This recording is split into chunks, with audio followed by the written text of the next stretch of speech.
Bonsoir les amis. Je me baladais un peu dans mon quartier d'activité, dans le quartier où mon entreprise est située. C'est un quartier où il y a beaucoup de quincailleries. Pour ceux qui habitent Yaoundé, ils doivent certainement savoir de quel quartier je parle. Il y a beaucoup de quincailleries. Et aux abords de ces quincailleries, il y a généralement des pousseurs, ce qu'on appelle des pousseurs, qui se placent là pour attendre d'éventuels clients avec la marchandise à transporter. Voilà. J'ai remarqué un petit vieux, déjà vraiment vieux, très vieux, déjà vraiment vieux, qui était parmi ces pousseurs, et mon esprit s'est allé à quelques divagations en pensant à lui. Je me suis posé la question de savoir qu'est-ce qui s'est passé dans sa vie. Il a certainement été jeune. Il a certainement eu des opportunités dans la vie. Qu'est-ce qui fait qu'il finit sa vie de façon aussi pénible? Qu'est-ce qui fait que jusqu'à un âge aussi avancé, il soit toujours obligé de travailler aussi dur pour pouvoir se nourrir?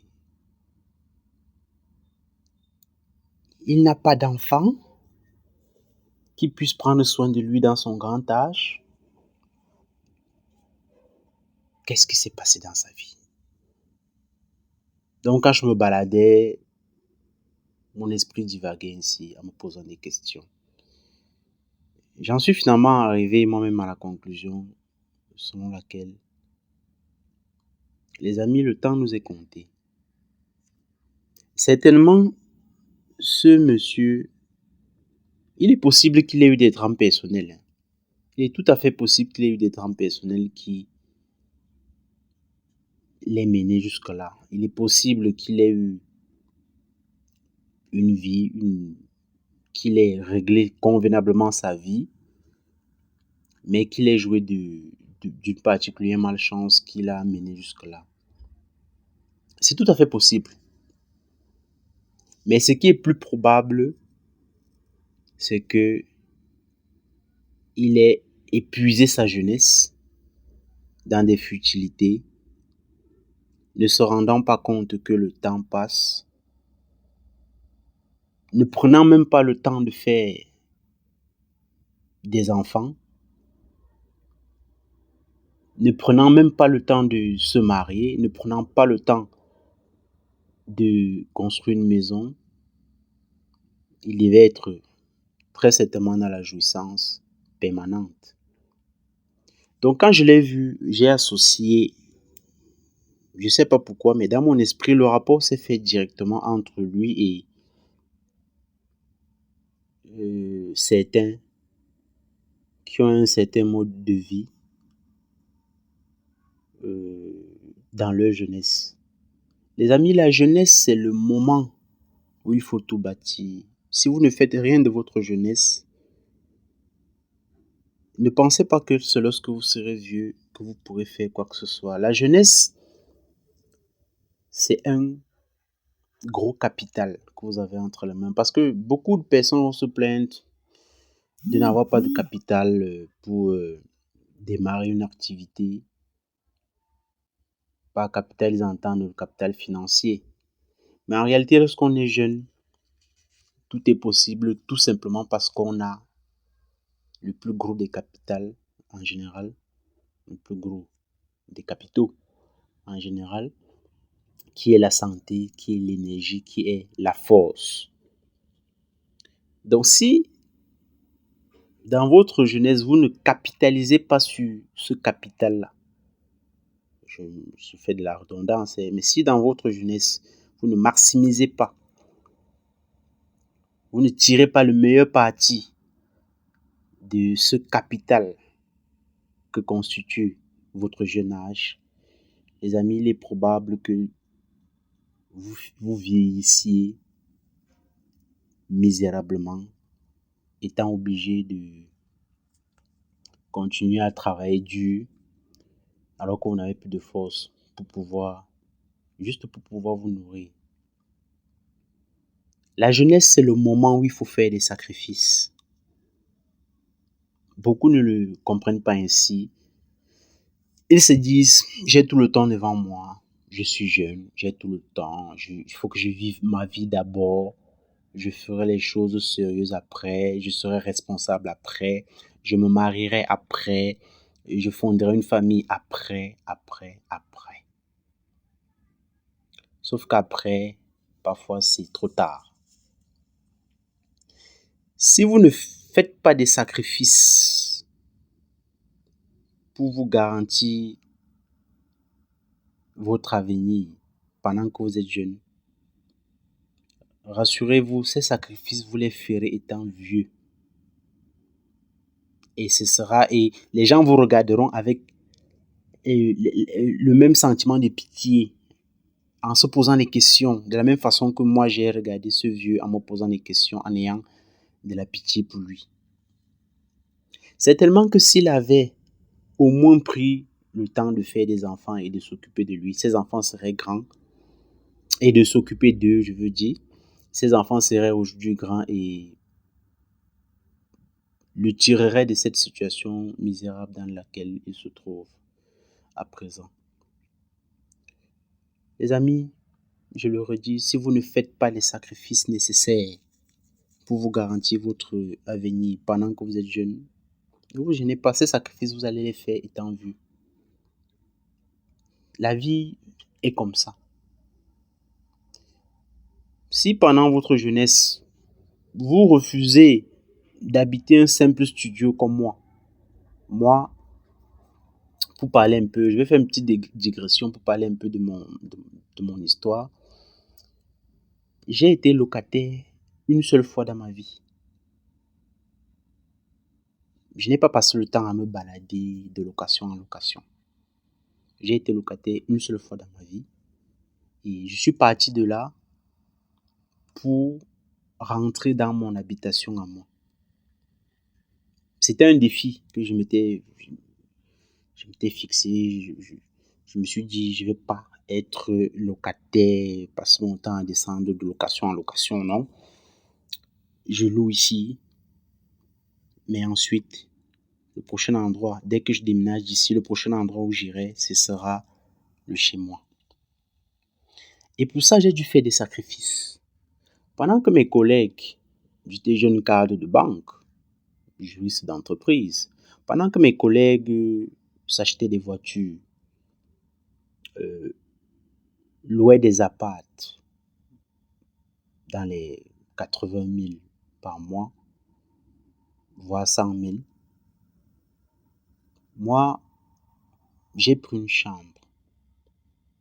J'étais encore jeune, dans la vingtaine.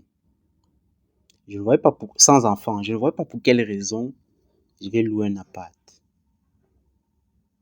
ou même un studio. J'ai pris une chambre, 20 000. Les seules dépenses que je faisais de vrai pour sauvegarder les apparences, c'était d'être bien mis, d'être bien habillé pour être présentable à mon boulot. Mais dans ma chambre, à part la télé et le placard pour mes vêtements, il n'y avait aucun mobilier. Rien du tout. Bon, évidemment, le gaz pour pouvoir me faire frire des yeux parfois. Rien du tout. À part ça, rien du tout. Je me suis sacrifié ainsi. À cette période-là, ce n'était pas trop bizarre de voir un jeune homme vivre dans ces conditions spartiates. Par contre, si j'avais été plus vieux, si j'avais eu 40 ans, ou alors même l'âge que j'ai maintenant, toujours dans ces conditions, dans cette chambrette-là, c'est un peu moins bien vu. C'est même déjà un peu plus ridicule. Tout ceci pour dire que faites les sacrifices nécessaires lorsque le monde, même les membres de votre famille n'ont pas encore trop les yeux braqués sur vous. Aujourd'hui, je suis mari, père, il n'est plus possible de me retrouver dans ce genre de conditions. En tout cas, si, étant marié et père, je me retrouve encore dans une chambrette, là, il y a un problème. Il y a un problème. Alors qu'à l'époque, lorsque j'étais tout seul, célibataire, sans enfant, tout jeune, ça ne posait de problème à personne. Les gens n'étaient pas obligés de venir me rendre visite. Seuls mes proches, les plus proches, hein, mes plus proches venaient me rendre visite. Donc, j'avais un agenda que je devais tenir, que je devais suivre. Je me rappelle, mon oncle était venu, le grand frère de ma mère, il était venu, il m'a rendu visite, il a vu les conditions dans lesquelles je vivais, par rapport à mon statut de cadre. Il m'a conseillé de prendre un appart, de l'équiper et de vivre convenablement. J'ai souri. Je ne pouvais pas lui donner d'explications parce que j'avais mon agenda à moi. J'avais mon programme à moi. Et même en lui donnant les explications, il n'aurait certainement pas compris.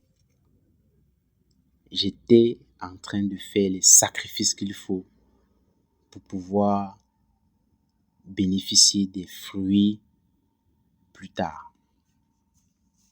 Malheureusement, de nos jours, beaucoup prennent le chemin inverse.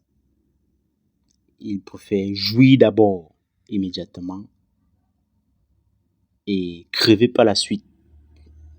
Je sais, beaucoup se disent que on ne sait pas de quoi demain sera fait, on n'est même pas sûr qu'on va vivre jusqu'à un grand âge. Mais j'ai constaté quelque chose, les amis, c'est que lorsque vous pensez ainsi, Dieu vous accorde la longue vie et vous souffrez.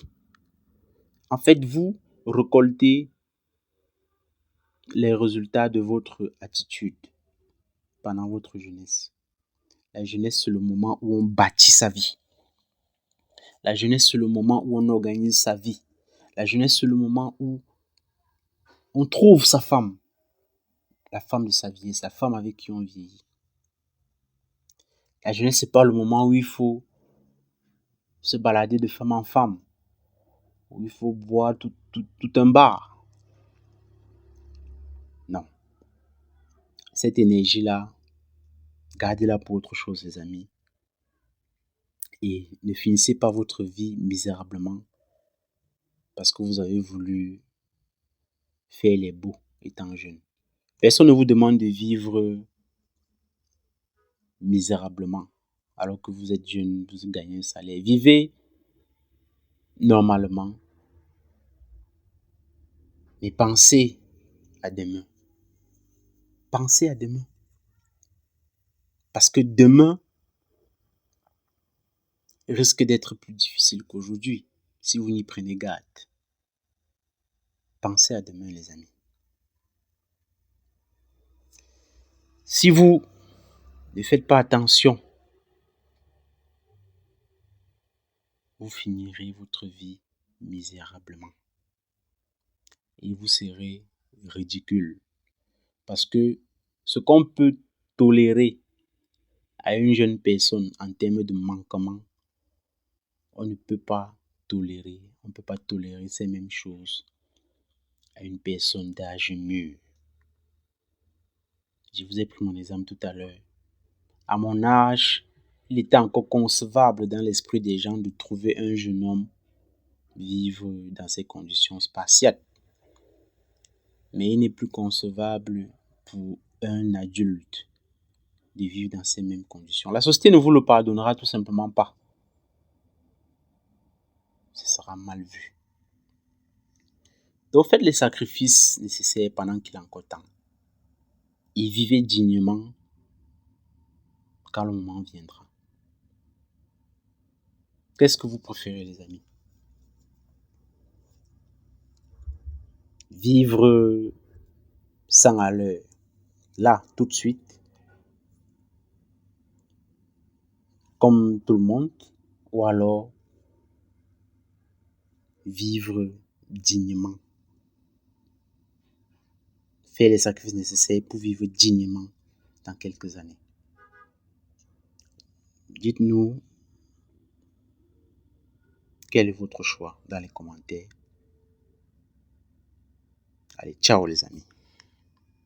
Si vous aimez mes vidéos, n'oubliez surtout pas de vous abonner, de partager, de liker pour recevoir du contenu toujours plus exclusif destiné à booster votre motivation, à changer votre vie.